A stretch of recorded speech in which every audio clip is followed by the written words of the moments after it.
नमस्कार, मैं नीरज कुमार। आप देख रहे हैं दिल्ली समाचार डिजिटल।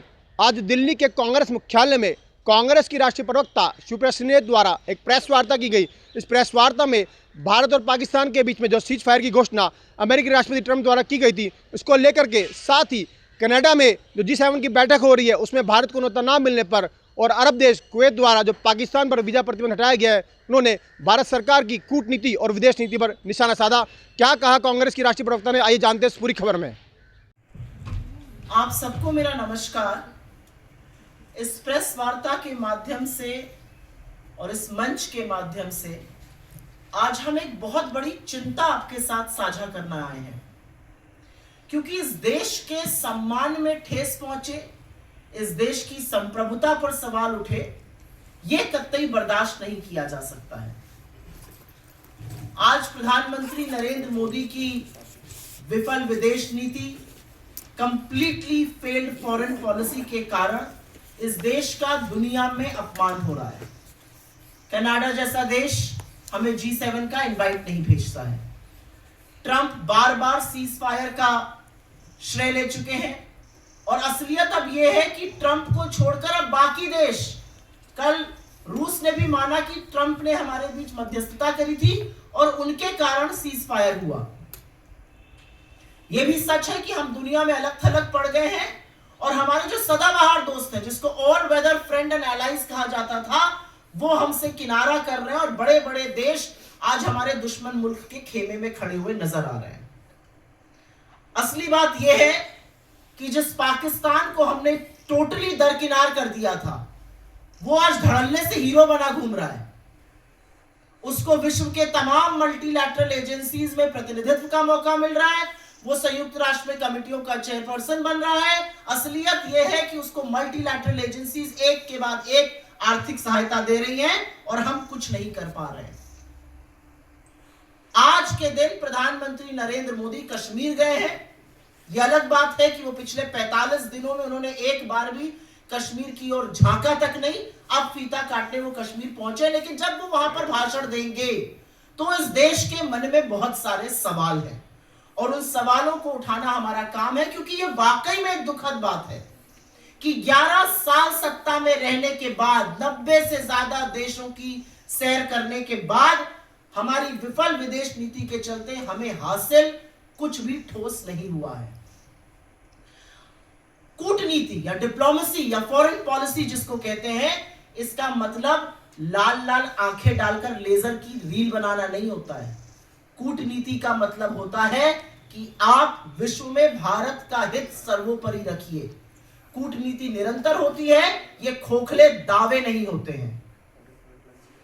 अगर विदेश नीति विफल ना रही होती तो मुझे यह कहने में कोई भी संशय नहीं है कि देश, इस दुनिया के तमाम मुल्क हमारे साथ मुस्तैदी से एकजुट होकर खड़े रहते, लेकिन ऐसा नहीं हो रहा है और उसके तमाम एग्जाम्पल्स हैं जो अभी आपको मैं बता देती हूं। लेकिन आगे बढ़ने से पहले कुछ एक है जो आप सुन लीजिए और उसके बाद हम चर्चा करेंगे। Please. My administration helped broker a full and immediate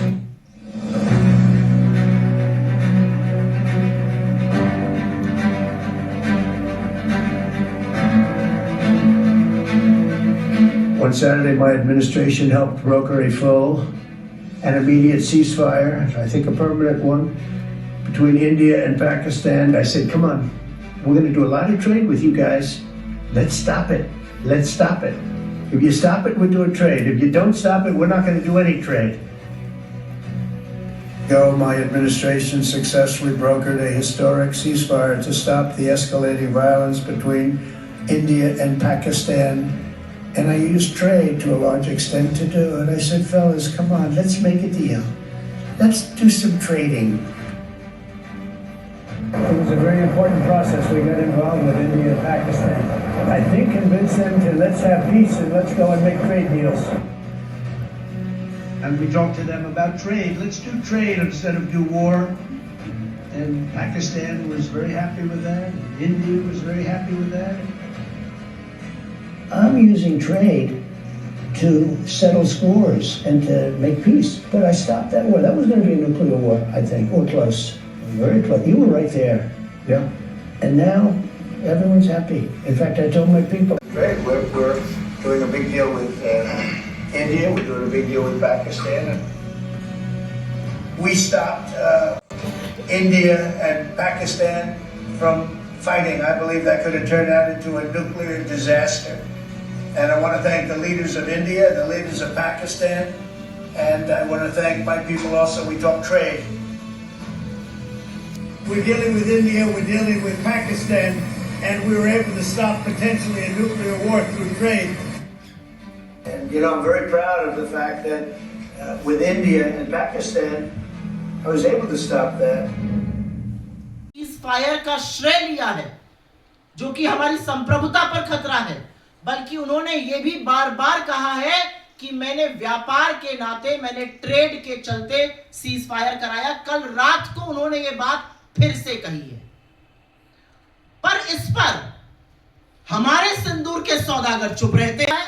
सुई टपक सन्नाटा है। प्रधानमंत्री हर चीज पर बात करने को तैयार है, बदकही छाटने को तैयार है, लेकिन ट्रंप के इन 11 वक्तव्यों पर, जहां पर वो बार बार कह रहे हैं कि मैंने सीज फायर कराया और अब ये बात रूस भी कह रहा है, उस पर मोदी जी कुछ नहीं बोलते हैं। और मैं क्यों ना कहूं कि सिंदूर के सौदागर इस पर चुप है। हाल ही में, और ये कल एक और तथ्य सामने आया, हमारी विदेश नीति के इतने बड़े बड़े कीर्तिमान है, अभी की एक लंबी फहरिस्त है। हाल ही में अमेरिकी राष्ट्रपति और रूस के राष्ट्रपति पुतिन की फोन पर बात हुई।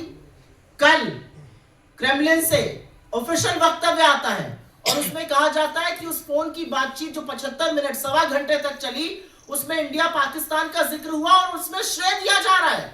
तो अब सिर्फ अमेरिका ये नहीं कह रहा है, रूस भी मान रहा है कि अमेरिका ने मध्यस्थता करके सीज फायर कराया। किसी को नहीं पता सीज फायर की क्या कंडीशन थी, किसी को नहीं पता सीज फायर क्यों कराया गया, किसी को नहीं पता हमारी सेना आक्रामक थी, उसके हाथ क्यों बांधे गए। और असलियत यह है कि सरेंडर प्रधानमंत्री की चुप्पी चीख चीख कर यह बयां कर रही है कि उन्होंने दबाव में आकर सीज फायर किया। उसके बाद कल डोनाल्ड ट्रंप जी ने लिखकर बताया कि उन्होंने 1.5 घंटे चीन से बात करी, ट्रेड पर चर्चा हुई, तमाम बातें हुई। उसके बाद दोनों मुल्कों ने एक दूसरे को आमंत्रित किया, और सही भी है, आमंत्रण से ही जाना चाहिए। बिना आमंत्रण के कहीं पहुंच जाओ तो कोई आपको लेने ही नहीं आता है। गए तो थे मोदी जी अभी थोड़े दिनों पहले, उसी दिन 4 लोगों को दरवाजे तक लेने ट्रंप आए थे, मोदी जी को लेने नहीं आए थे। ये असलियत है कि ये देख के दुख होता है हमारे प्रधानमंत्री के बारे में। लेकिन हमारी कूटनीति इस तरह विफल हो चुकी है कि जिस पाकिस्तान को हमने दरकिनार कर दिया था, और ये बहुत बड़ा हमारी फॉरेन पॉलिसी का 2014 के पहले अचीवमेंट था कि हमने पाकिस्तान को अलग थलग कर कर आतंकी मुल्क की तरह ट्रीट करना शुरू कर दिया था, और दुनिया भी पाकिस्तान को उसी नजर से देखती थी। हमारी सेना के शूरवीरों ने, हमारी सेना के शौर्य और पराक्रम ने पाकिस्तान को धूल चटा दी, लेकिन एकदम से सीज फायर करके ट्रंप के सामने सरेंडर कर कर मोदी जी की विफल नीति ने आज पाकिस्तान को हीरो बना दिया, और वो दुनिया भर में धड़ल्ले से घूम रहा है। असलियत यह है कि आप IMF के $3 बिलियन से ज्यादा की एड को न रुकवा पाए और ना एक भी मुल्क को अपने साथ इसके विरोध में खड़ा कर पाए। 1 जून को मोदी जी ADB के प्रमुख से मिलते हैं, 3 जून को ADB $800 मिलियन पाकिस्तान को दे देता है।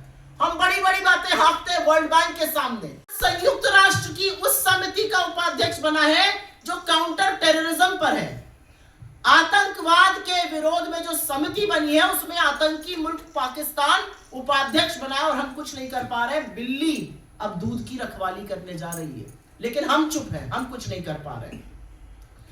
पाकिस्तान के बिलावल भुट्टो, उनको शादी ब्याह में नाचने के बाद फुर्सत मिली है तो वो अमेरिका जाकर संयुक्त राष्ट्र में खड़े होकर 45 मिनट तक भारत के खिलाफ जहर उगल रहे हैं। उनके लिए लाल कालीन बिछा रहा है अमेरिका। तो सवाल इस बात का है कि जब 27 तारीख को हमारा डेलीगेशन कुवैत पहुंचता है और वहां पर अपना पक्ष रखता है, तो कुवैत 28 तारीख को पाकिस्तान पर 19 साल के लगे वीजा प्रतिबंध को क्यों हटा देता है, और आज बड़े बड़े देश पाकिस्तान के साथ खड़े हुए उनके खेमे में क्यों नजर आ रहे हैं। असलियत यह है कि रूस ने हमारे बारे में अभी तक एक भी बोल्ड वक्तव्य नहीं दिया। असलियत यह है कि पाकिस्तान दुनिया भर में जा रहा है, उसको लाल कालीन, एक रेड कारपेट वेलकम मिल रहा है। वो पाकिस्तान जो अलग थलग पड़ा था आज मेन स्ट्रीम में आ गया है। असलियत यह है कि अमेरिकी राष्ट्रपति पाकिस्तान के नेता को भी महान बता रहे हैं, उस आतंकी मुल्क के नेता को जहां पर हाफिज सईद, जहां पर मसूद अजहर, जहां पर दाऊद इब्राहिम, जहां पर उनका ओसामा बिन लादेन मिला था, वो आज महान देश हो गया है। और पाकिस्तान और हिंदुस्तान का नाम एक ही सांस में ले रहे हैं, हमारे समकक्ष लाके हमारी बराबरी में लाकर खड़ा कर रहे हैं। हम उस पर कोई प्रतिकार नहीं कर पा रहे हैं। हमारा सबसे बड़ा फॉरेन पॉलिसी का ये क्लेम था 2014 के पहले कि हमने हाइफनेट कर दिया था, हिंदुस्तान और पाकिस्तान का नाम कोई एक साथ ले ही नहीं सकता था। आज वो डिहाइफनेशन हो चुका है। अमेरिका टर्की से $300 मिलियन की डील कर रहा है, वो टर्की जो पाकिस्तान को हमारे खिलाफ असलहे दे रहा था। हम कुछ नहीं कर पा रहे, हमारी विदेश नीति बिल्कुल चुप बैठी है।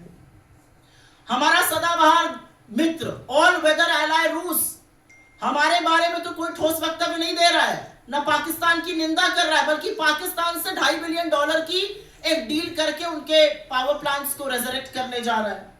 और चीन के बारे में तो क्या ही कहा जाए, वो तो पाकिस्तान का ऐसा हम प्याला हम निवाला हुआ पड़ा। और इसके बारे में चेतावनी सबसे पहले नेता विपक्ष राहुल गांधी जी ने सालों पहले देश के सदन में दी थी कि पाकिस्तान और चीन को एक साथ आने से किसी भी कीमत पर रोकना है, यह घातक होगा। हमारी विदेश नीति का एक और कीर्तिमान है जिसका मैंने जिक्र किया था अभी थोड़ी देर पहले। कनाडा जैसा देश हमें G7 का इनवाइट नहीं भेजता है। असलियत यह है कि हम अपने आप को वर्ल्ड की 4th लार्जेस्ट इकोनॉमी कह रहे हैं, हम अपने आप को फास्टेस्ट ग्रोइंग इकोनॉमी कह रहे हैं। ये अलग बात है कि सरकार के खुद के आर्थिक सलाहकार इस पर सवाल उठा रहे हैं, लेकिन कनाडा जैसा देश हमें G7 की इनवाइट नहीं भेजता है। वही कनाडा जहां पर मुझे याद है 2010 में राष्ट्रपति बराक ओबामा ने डॉक्टर मनमोहन सिंह के लिए G20 समिट में कहा था, when the Prime Minister of India Dr. Manmohan Singh speaks the world listens। जब मनमोहन सिंह बोलते हैं तो दुनिया उनकी बात सुनती है। ये बात कनाडा के सॉइल पर कही गई थी और आज वो कनाडा की हिमाकत है कि हमें G7 का न्योता आमंत्रण नहीं भेज रहा है। और अंत में मुझे एक बात का बहुत दुख है और ये दुख मैं आपके साथ जरूर साझा करना चाहती हूँ। हमारी विदेश नीति की सबसे बड़ी विफलता ये है कि हमने बड़े बड़े डेलीगेशंस बनाए, हमने वो बड़े बड़े डेलीगेशंस दुनिया के कोने कोने में भेजे अपनी बात को पहुंचाने के लिए, लेकिन हमारा विदेश मंत्रालय उन डेलीगेशंस की मुलाकात ना राष्ट्राध्यक्षों से करा पाया, ना प्रभावी ओपिनियन मेकर्स से करा पाया।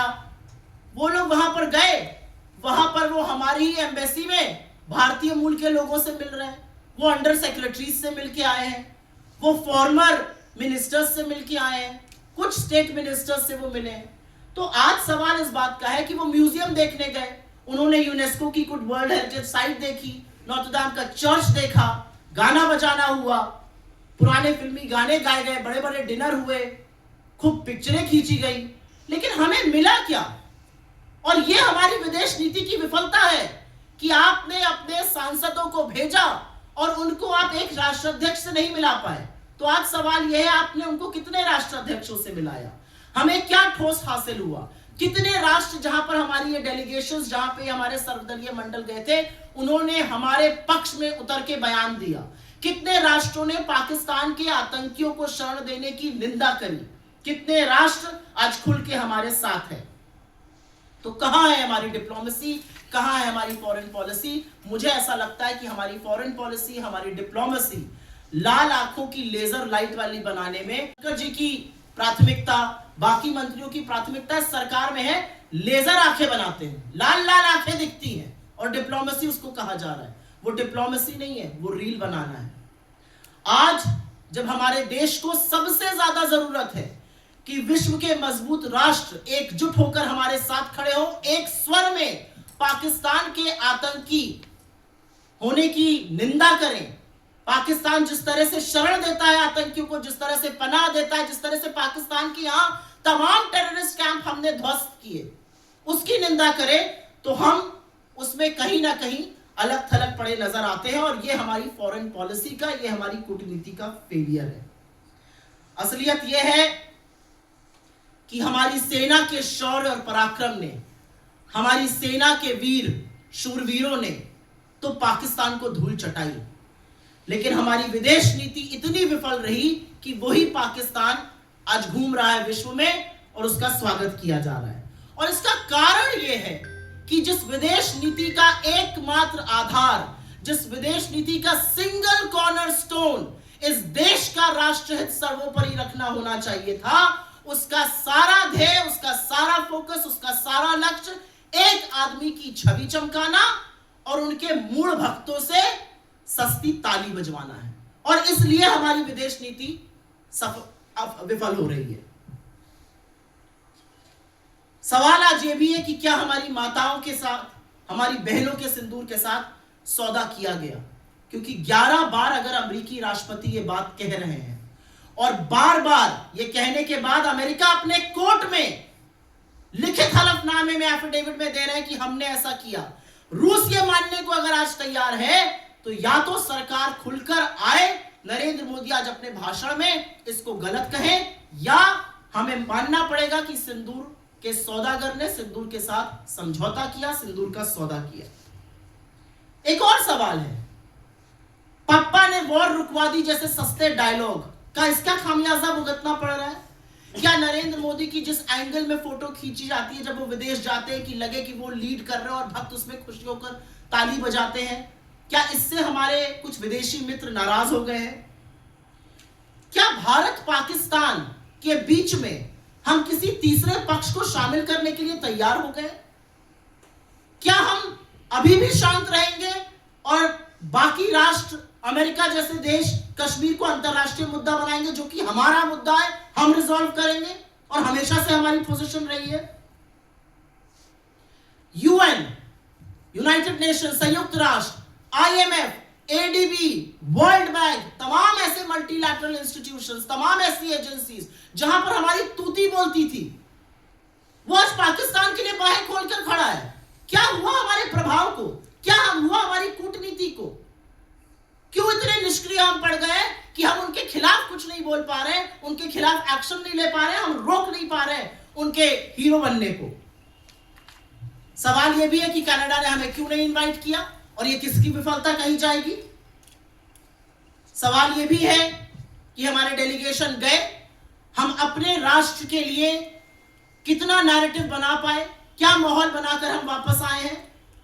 आज पाकिस्तान जैसे आतंकी मुल्क की बराबरी हमारे साथ की जा रही है, इसका जिम्मेदार कौन है? और अंत में एक सवाल तो पूछूंगी, बीजेपी वालों को बड़ी दिक्कत होती है अगर बड़के पप्पा ट्रंप को कुछ कह दो, वो हमारे लोगों को हथकड़ियां बांध के भेजे, बेड़ियां बांध के भेजे। ये हमारी फॉरेन पॉलिसी का फेलियर है या इस पर भी चुप रहना होगा? आज प्रधानमंत्री, जैसा कि मैंने बताया, फीता काटने गए हैं। 45 दिन हो गए। 22 अप्रैल को 3 क्रूर आतंकवादियों ने 28 मासूम लोगों की जान ली थी और फिर जवाबी कार्रवाई में पाकिस्तान की शेलिंग में, गुरुद्वारे में, मदरसे में, मंदिर में 16 लोगों की शहादत पुंछ में हुई थी, जिसमें छोटे छोटे बच्चे शामिल हैं। आज 45 दिन बाद नरेंद्र मोदी जी को फीता काटना था तो कश्मीर याद आया, वरना उन्होंने कश्मीर जाने की नहीं सोची। वो बिहार गए, वो केरल गए, वो आंध्रा गए, वो मुंबई गए, राजस्थान गए, गुजरात गए, हर जगह गए, हाथ हिलाया, फोटो खिंचवाई, भद्दे भाषण दिए, कटाक्ष किए, हंसी ठिठोली करी, सिरेस्तारों के साथ समय बिताया। लेकिन मोदी जी कश्मीर अब गए हैं जब फीता काटने का वक्त आया है। और यही अंतर है उनमें और यही अंतर है हमारी सरकार में। मुझे ये कहने में गर्व होता है कि 26/11 के बाद चुन चुन कर हमने आतंकियों को मारा, हमारे शूरवीरों ने उनको मौत के घाट उतारा और उसके बाद जो गिरफ्तार हुए उनको हमने फांसी के फंदे पर लटकाया, इस देश में नजीर बनाई। आज एक बात का अंतर है, 26/11 के आतंकियों को मारा गया, लेकिन 22 अप्रैल पहलगाम के आतंकी अभी भी फरार हैं और अब आजाद घूम रहे हैं वो। और अब अगर न्यूज रिपोर्ट्स का आप यकीन कीजिए तो उन्होंने इसके पहले 3 और बड़े आतंकी हमले किए थे, उनको जमीन निगल गई, उनको जब तक वो पकड़े नहीं जाएंगे, जब तक वो गिरफ्तार नहीं होंगे, जब तक उनकी इस देश के सामने नजीर नहीं बनेगी, तब तक शहीद परिवारों को न्याय नहीं मिलेगा। और इसीलिए सिंदूर के सौदागर से कहना है, अपनी चुप्पी तोड़िए और इस मुद्दे पर बोलिए। हमारी विफल विदेश नीति का दंश हमारा देश, हमारे देश का सम्मान, हमारा वैश्विक गौरव, ये सब सह रहा है। आपके सवालों का स्वागत है।